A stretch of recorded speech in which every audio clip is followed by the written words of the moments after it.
Welcome to Geared Up.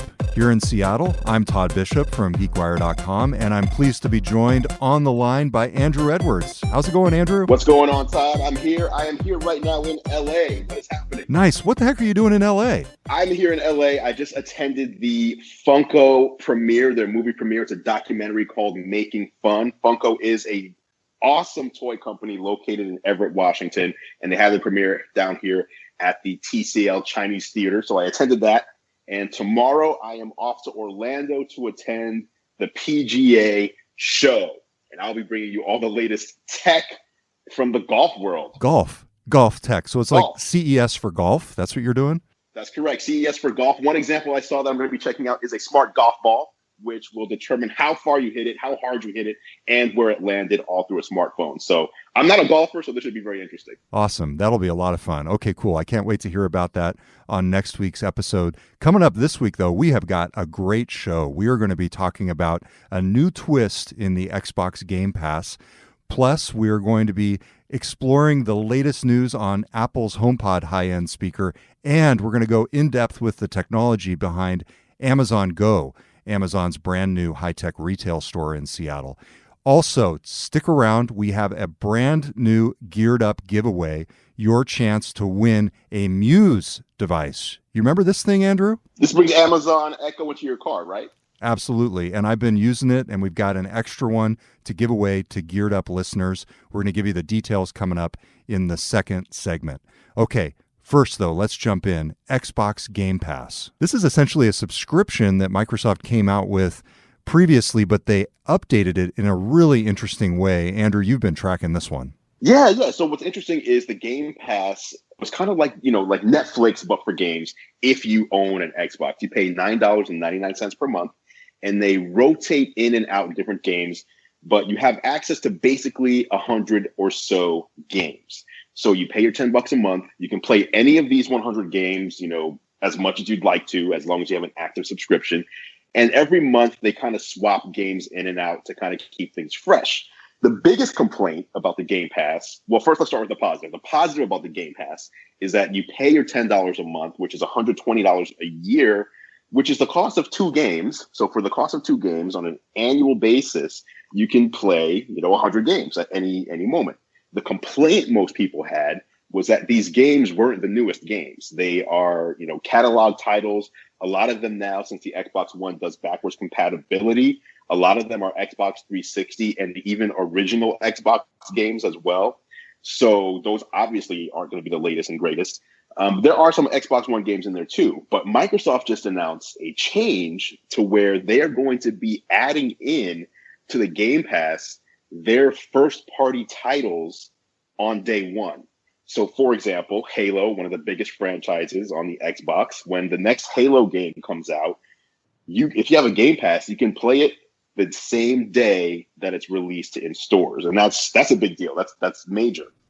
That is huge. I could see where this would be something that would be a tipping point for the Game Pass. We talked about this last year when it was announced, and it seemed like a big deal at the time, but I could see where without these kinds of titles, somebody would look at it and go, it's just not worth it.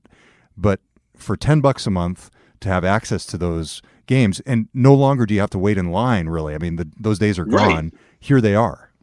Right. And I mean, you didn't have to wait in line. I mean, you could still buy these games and download them on day one. You can even they even let you if you pre-order, you can download them usually a week in advance, because these games are so big nowadays, 50 gigabytes, that if you were to buy it at midnight when it came out, you'd probably have to wait a day and a half before you could even start playing. So they let you download it early, and then they activate it when it goes live. So there's still the line waiting. It's kind of a thing of the past these days.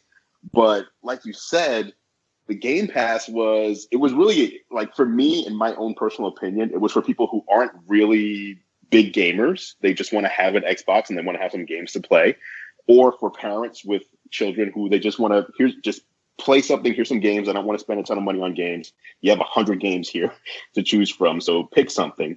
And now it's changed to where if you're a big gamer and you're an Xbox owner and you care about games like, again, the new Halo, they've announced things like Halo, the new Forza, Gears of War, the new Crackdown 3 game that people have been waiting for a while, Sea of Thieves, which comes out on March 20th, which is a game coming from Rare, which is a studio that Microsoft owns. All these games, like all these franchises, they're saying day one availability. If you're a big gamer, these are blockbuster games that you're probably looking forward to playing as soon as they're announced. You can't wait till these come out. And now it becomes very attractive because if you're a big gamer and you play, you're going to play, let's just say Halo or Crackdown 3, and you plan on beating it within a month or two and maybe never going back to it, now the game will cost you, 10, 20, $30 access to that game versus, the $60 you pay. And then when you're done with it, you're just stuck with a game that you don't really play anymore. So it's very interesting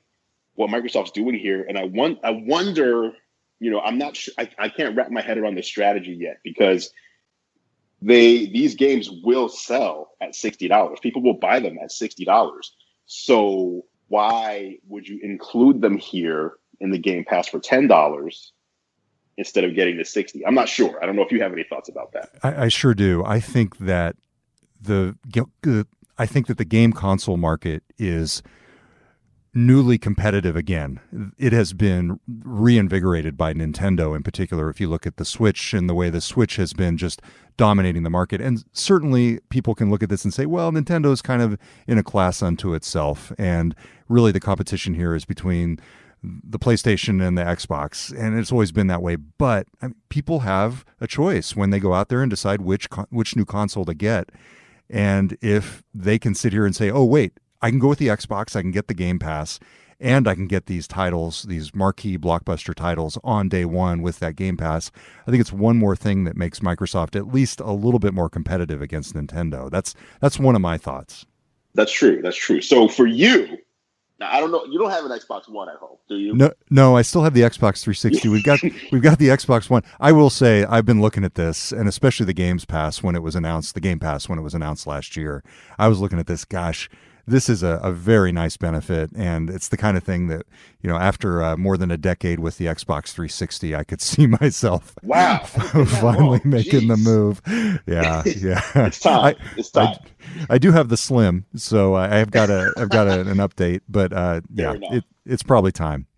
All right, so that is the Xbox Game Pass. Now, I should say Phil Spencer, the head of Xbox, also suggested that Microsoft might be expanding the Game Pass to their Play Anywhere initiative. And for people who don't know that, that's where you can do cross-platform games across Windows PCs and the Xbox. So Microsoft kind of playing all of its cards here. These are some of its strengths that a lot of people don't always think about in terms of being able to combine the worlds of Windows and Xbox and then do some interesting subscription things, which frankly is an interesting play into Microsoft's broader strategy. They're moving a lot of their software to subscription, whether it's Office or Windows or anything else. And so this is just the latest example in terms of the Xbox. Yeah, and it's also interesting that the whole Play Anywhere thing interests me too, because that lessens, in my opinion, the appeal of an Xbox. Because if you can play all these first-party games on your PC anyway,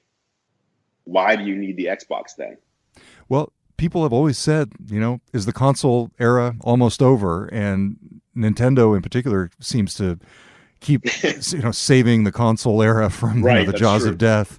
And but that's a great point. I think eventually the PC could ultimately be even more of a center of gaming than it is. And you've got the mobile phone. It's if you're a gamer looking at it from that perspective, it is really the golden era of video games. That's if you true. look at all the places you can play, all the different ways you can play, the different games you can play. It's a great time. And here we have some innovation in terms of the economics, which I think a lot of people will like. Okay, so Andrew, story number 2, we've followed this one really closely, Apple and the HomePod.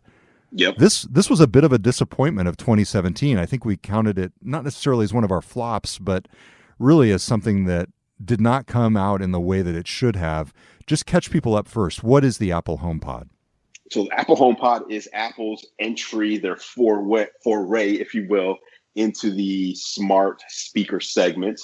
So, the average person is going to look at it and say this competes with Amazon's Echo and competes with Google Home.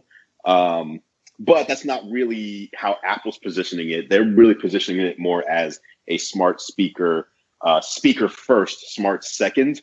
So it's supposed to be a great sounding speaker. It's a speaker that you would happily listen to any of your music through, turn up the volume and enjoy it as a primary speaker. That also includes Siri and HomeKit functionality built in. So this was supposed to launch at the end of 2017. Apple delayed it. They said it'll come out early 2018.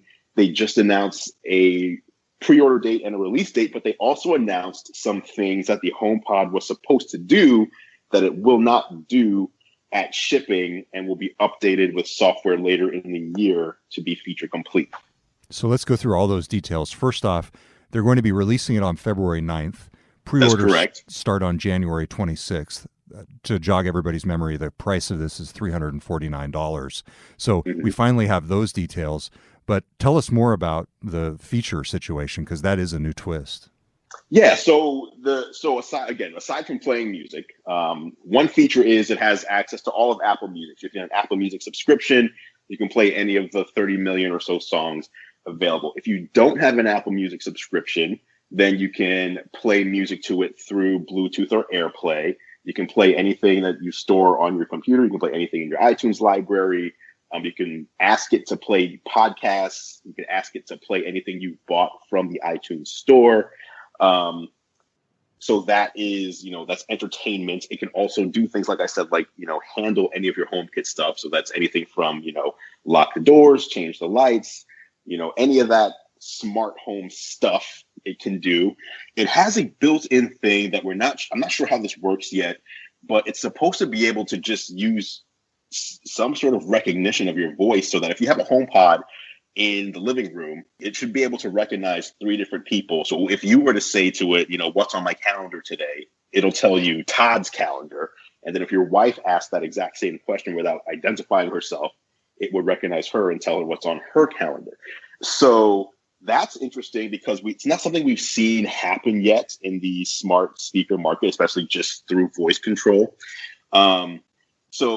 So those are the features that, some of the big features we're going to see. But some of the ones that are missing are, number one, the multi-room audio. So the HomePod was supposed to be something where, and this only applies, by the way, the features that are missing only applies to people who would have bought multiple HomePods. So if you plan on just buying one, then the features that are missing at launch do not affect you at all. All the features are as it pertains to multiple HomePods. So the first one is whole home audio. And what that means is you could have a HomePod, placed in 3 different rooms, and you can have the same song playing on all 3 in perfect sync and control it all from, your smartphone or your computer. That feature will not be available at launch. They say that's going to come later. Another feature that's not available at launch is the stereo pairing. So instead of having a HomePod in different rooms, you can put one on one side of the room and one on the other, and they'll recognize each other and say, okay, since there's 2 of us in here, I will handle the left side, the left channel of the stereo music, and you'll handle the right channel. And it becomes a stereo system that will not ship either when the HomePod launches. And I suspect that it's not so much an issue with the HomePod that they're trying to, figure out. It's that they have not completed work on AirPlay 2 yet, because these are features of AirPlay 2, and AirPlay 2 has not been integrated into iOS yet. And so since it's not there, the HomePod can't take advantage of it. Got it. Okay, very interesting. I know a lot of people have been following this one closely. This is definitely in the high end of the speaker market. So yes, as you said, don't think of this just as a competitor with existing lower end smart speakers from Google and Amazon, but think of it more as a smart replacement to a Sonos device. That's really where Apple is competing here. Right. That's exactly what this is. And Google also released a pretty high quality speaker as well recently in the Google Home Max, which is $399. So this is playing there. It's supposed to be, it's a speaker that you're basically, you're proud to listen to music to. You're proud to play music through if you're having a party at your home, versus something like an Echo Dot, which you can do it, but why would you? Andrew, here's what I want to do on a future episode. I want to get all of these things in a room. I want to blindfold you, and I want to see if you can identify and tell the difference among them. I'm ready for that challenge. It's like the Pepsi challenge updated for the home speaker market. We're going to do it. Nobody else steal that I'm ready. idea. All right. Yeah. Hey, we've got a great story coming up. I have been immersed in the world of Amazon Go, the brand new high-tech automated retail store. And coming up on Geared Up, we are going to be talking about the technology behind it. I've got some inside details, what's involved and what's not. We'll do that coming up next on Geared Up. Hey, welcome back to Geared Up. It's Todd Bishop here in Seattle, and I've got Andrew Edwards on the line in LA. I'm here. Yes, here from LA, live and on location. I don't know what that means. Awesome. Well, hey, it's time for our giveaway, our Geared Up giveaway. We have a great device that we're going to be offering to one Geared Up subscriber. So this is one of your favorite devices of the year. It really is, and I've been using it now. This was in the countdown. It was in the top gadgets of the year countdown for me. I love Alexa in terms of the ability to play music, especially. And this device brings Alexa into your car. You can do anything that you would do on Alexa in your car. It works via Bluetooth and your phone. You can plug it in via the aux jack or USB. It's called the Muse, M-U-S-E. It's from Speak Music. It normally retails for $69, and we've got one to give away to one Geared Up listener. So, Andrew, how do folks enter to win? Entering is super easy. There will be a widget in the show notes at geekwire.com/gearedup, or if you're in your podcast player, we'll link you over there.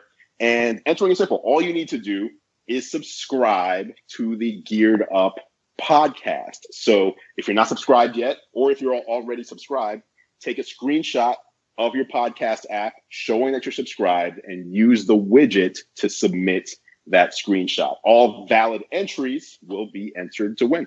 Awesome. Okay, so once again, we will pick one Geared Up subscriber to win the Muse device, which brings Alexa into your car. We'll be announcing the winner on an upcoming show. All right, it is time for the National Car Rental Story of the Week. Yes, Geared Up is brought to you by National Car Rental. Go National, go like a pro. I do a show with National Car Rental called Technically Speaking as well. You can check that out over on the nationalcar.com control center or youtube.com/nationalcarrent. Thank you so much to National Car Rental for sponsoring Geared Up. All right. And the National Car Rental Story of the Week, Amazon Go. This is the new high-tech store in downtown Seattle, right on the northern edge of downtown Seattle. It is essentially the place where you can walk in and walk out. Andrew, I've been immersed in Amazon Go for the past week. The whole idea is there are no traditional cash registers, no checkout lines. You basically walk. Yes. Question. Why was there such a huge line to get into a store where the whole premise is you don't have to wait in line? You saw that on Twitter too. That was pretty hilarious. What is happening? Exactly. It's such a novelty. A lot of people were fascinated with this. This was a store that was available only to Amazon employees for more than a year. It was an internal beta test. Amazon has been testing it. They call it the Just Walk Out technology. The store's about 1,800 square feet.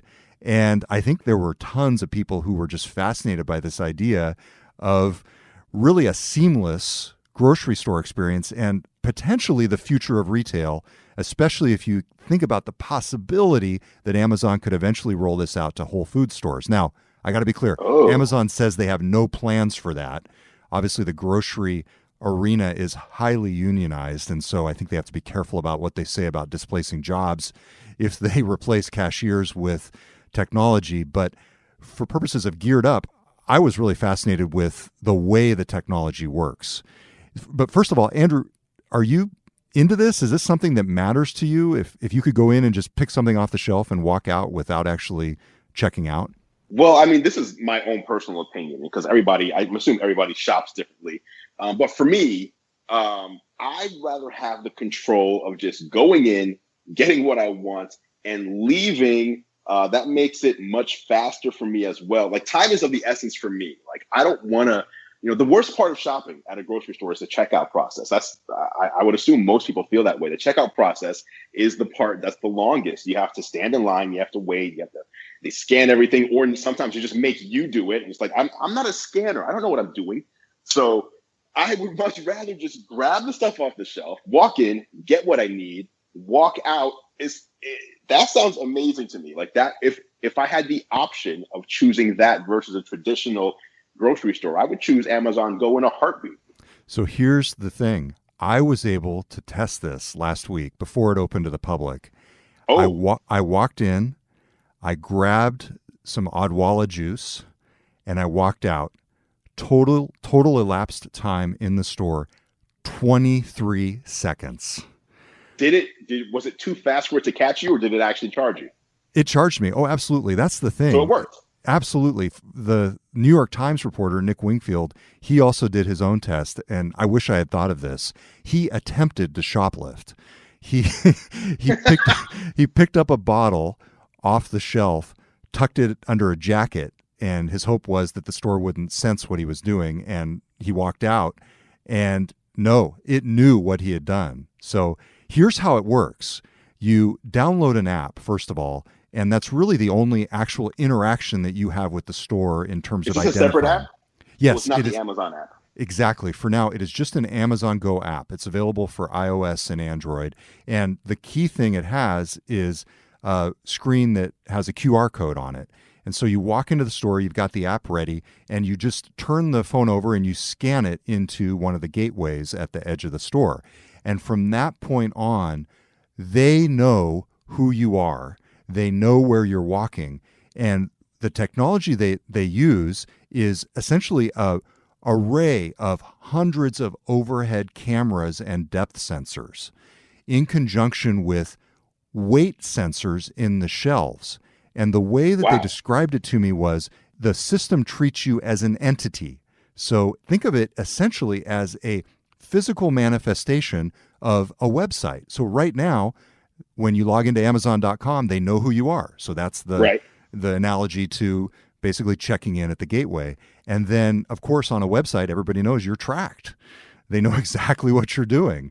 And so this is essentially Amazon creating a physical store with the mindset of a company that pioneered online retail. They are essentially treating you as the physical cursor walking around the store. Wow. So essentially, the focus is on your interactions with the items on the shelves. So they know from the sensors when you pick up an item. And here's the interesting thing. They also know when you put it back. So I actually tried to trick it. I picked up a salad from one shelf and I Okay. held it for a few seconds. And then I put it back. And then I picked up another salad that was just above the one that I had originally gotten. And I Uh-huh. took that and I walked out of the store and I paid really close attention to which was which.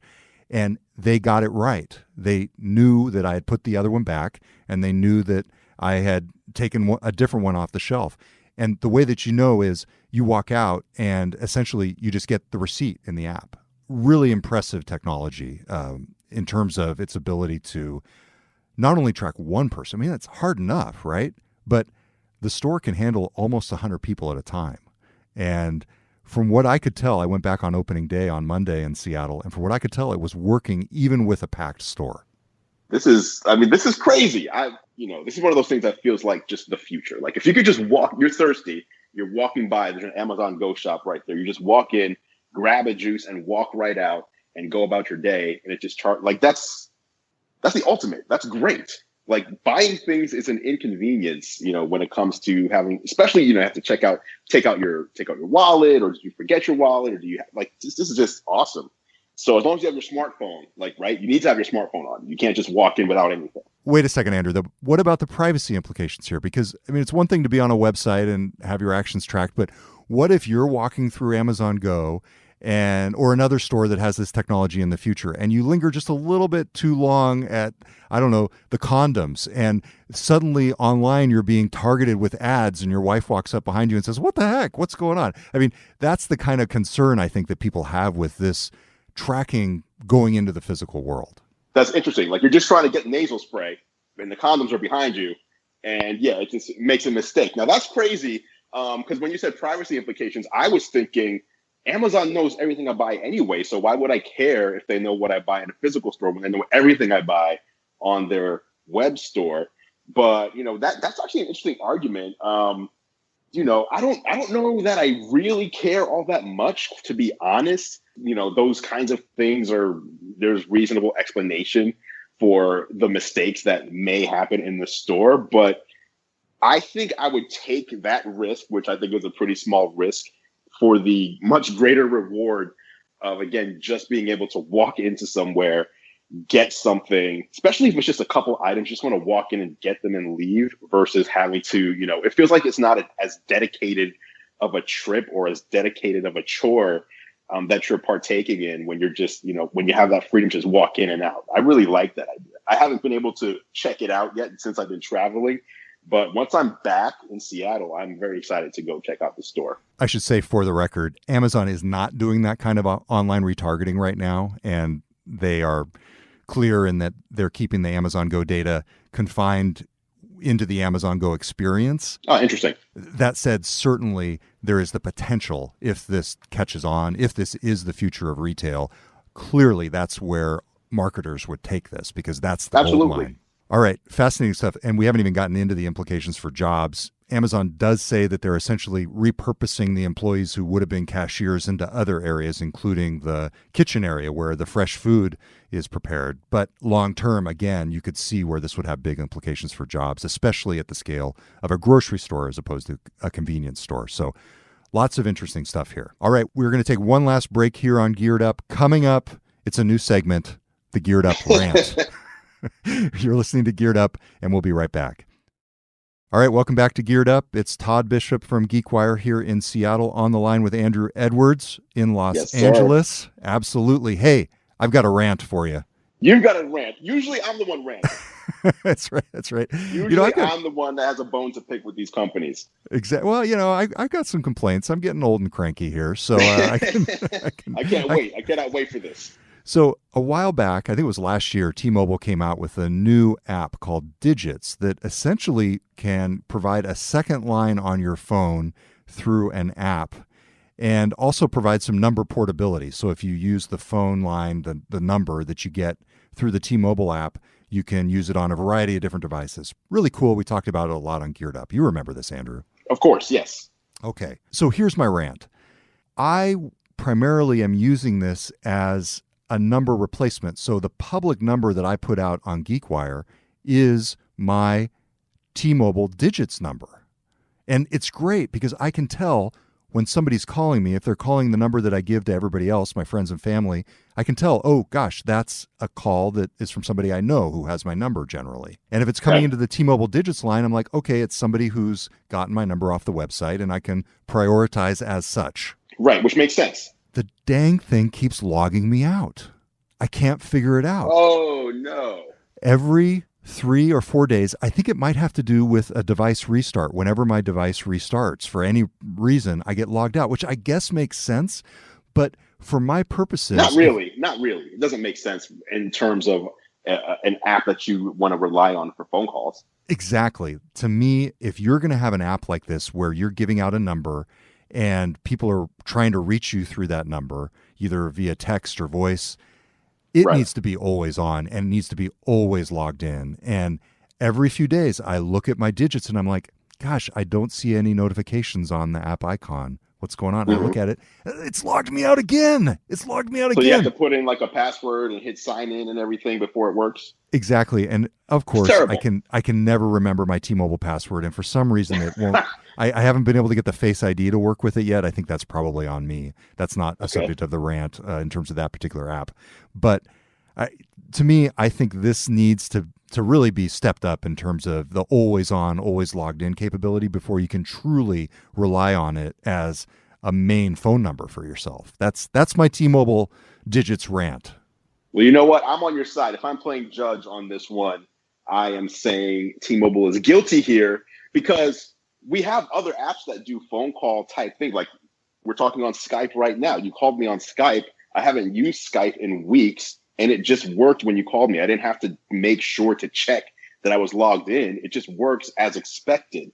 You would think an app that works with a phone number is even more important than Skype, a Skype username, and it should just work. You shouldn't have to worry about that.